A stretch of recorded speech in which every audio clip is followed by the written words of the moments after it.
Marina Ghabbour, co-producer of Tuesday Newsday. I'm here interviewing women's basketball coach Wayman Strickland. So, Coach Strickland, when did you start thinking about having a career in coaching? Well, it was an opportunity that I had initially when I first started playing professionally overseas. I got a chance to do some youth camps and just promote our basketball club in general to the general public in the area. So I got a taste of it there, and I have a passion for basketball, and it's easy to share your passion when you enjoy something. So what made you want to come and apply to be a part of a coach under the Stanislaus athletics program? Well, I had heard that the job possibly was going to come open this year, so I started doing some planning and putting my own type of plan on how to run a program together. And when the opportunity came about, I knew Stanislaus was a wonderful campus in the Central Valley, so I jumped at the opportunity and tried to prepare myself the best I could for the interviewing process. That's good. How has it been just adjusting to being a part of a new athletic staff and having a new team and just being in a university environment? It's been wonderful. All the current staff have been very welcoming, very helpful. All the support staff in athletics have been wonderful and very understanding that, you know, I'm the new guy. They're kind of trying to teach me the different ways to do the paperwork and to navigate our system. And the student body has been wonderful, and I'm fortunate to coach some wonderful student athletes within the women's basketball program. Yeah, a great thing about our program is there's a lot of support all over campus. So, as the coach, what are things that you look forward to the most for the upcoming season? Well, I'm a super positive person, so going into the upcoming season, I look at it as a chance for us all to work collectively with our basketball team towards a greater success in life. It's not just based on wins and losses. We're just currently trying to get better every single day at what we're doing, first academically and then athletically on the court. And you know, when you have a holistic approach like that and you work on the whole person, I think that's what works out best, and everybody has a good common goal and vision. We're just working hard. Yeah, with that being said, how do you motivate your athletes? How do you keep them being positive through a win or a loss and just continue to go towards the goal? Well, I try to make sure that we gear everything towards it's a building process. You can't focus on one individual game or one individual task. All of the tasks are interconnected, so you just want to make sure that you have a positive vision, a positive ride, and everybody can take something away from it, whether it's an adverse situation, you want to learn how to work through the adversity and help it strengthen your character. And if you win or something comes easy, you don't want to take that as a luxury and become lazy either. You want to learn to, you know, show your strengths and shore up your weaknesses. So we look at it like a whole process. So you talked about the team, but what about when an individual is struggling mentally, physically? How do you keep them successful on and off the court? Well, we try to do everything as a group. We have a saying, team one, me too. So it's not just me helping an individual struggle through a tough time or things. It's our whole team working together, because we understand life is going to give you different ups and downs, and it's about learning from each experience. And a lot of times when you face some adversity and you work through it, it gives you some coping skills and it makes you a stronger individual. So that's what we really try to focus on. So being a positive coach, who do you think was the biggest influence in you being positive till now? I was fortunate enough to have some really good coaches in high school. My mother was a school teacher, so she's always been a super positive woman. She was a special ed teacher for 37 years in San Francisco. My college coaches, Hank Egan and Mike LaGarza, he actually kind of was the first person that really recruited me out of high school for college.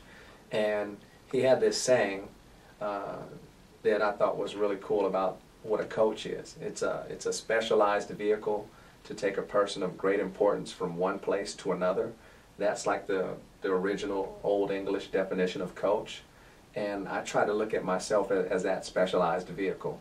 So everybody that's along the ride with me, I want it to be a positive learning experience. So I just try to face every day like that every obstacle like that, because I've found I get a lot more accomplished when I have a positive attitude and I face the day with a smile or an obstacle. Because kind of when you smile, like I'm smiling at you, people smile back, and they're willing to help you if they see how hard you're working with a positive attitude. That's awesome. So as a coach, what do you usually expect out of your team? I expect something that's really, really hard, and it's easy to say. I ask them to give 100% in everything they do. You know, because sometimes you're going to feel up and down and different things come at you different ways.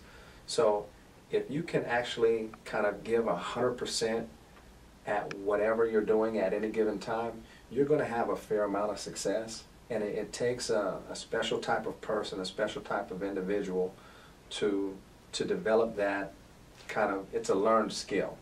So that's one reason why corporations and businesses look for student athletes, collegiate athletes that have good grades and nice personalities to go into their management, programs and those things. So that's what I try to look for. Well, lastly, Coach Strickland, what do you usually do in the off season? How do you prepare for the season? Well, preparing for this season, I really tried to put together a strategy on how to develop a great athletic program, and I really tried to look to some people who ran great programs here, great programs currently and in the past, and just talk to a lot of different coaches in a myriad of different sports. And we came up with what we're calling for our program the Warrior Way. If you take a look at our little pyramid, it's kind of like based off John Wooden's pyramid of success. All in, all out, all the time. I think if you have that type of mentality in whatever you're doing, you'll have a fair amount of success. The D is desire, discipline, and dedication. If you have those three things in trying to accomplish a task, you'll be pretty successful. And then with the P, passion, personality, and preparation, if people see how passionate you are about trying to accomplish something, they're going to try and help you. If you have a great personality, you'll draw people into you that can help you succeed. And if you're prepared, people see that too. So those things, people will really try to help you reach your dream, if you have it, because a dream is like a clear vision of something that you want to succeed at, but you can't necessarily do it all by yourself. So that's kind of what I did in the off season to kind of get us all together. So Coach Strickland, what do you think are the easiest and the hardest things about being a collegiate coach? I think the easiest thing might be actually the just physical coaching of the sport, teaching the fundamental skills and those things, because all athletes want to be good, and the coaches, I think all the college coaches are pretty good with their technical basis and teaching the fundamental skills and scripting plays. The hardest thing with being a collegiate coach is, like in any workplace, is working with the individuals, making sure you have individual connections with the young people that I'm fortunate enough to coach, and making sure that I constantly convey that I care about them as individuals and more so about their success in life, not just their success on the athletic court, because that's a small portion, and I truly feel that a great portion of my success is based on my players' individual and team success in life, which equates to high GPAs, a great educational experience here at CSU Stanislaus, making sure that they get a more holistic and fun learning type environment here at CSU Stanislaus, and deciding to be a Warrior and being in Warrior athletics. Well, there you have it, Warriors. Women's basketball coach Wayman Strickland. And be sure to stay tuned for more interviews with athletes, coaches, and staff here on WarriorAthletics.com.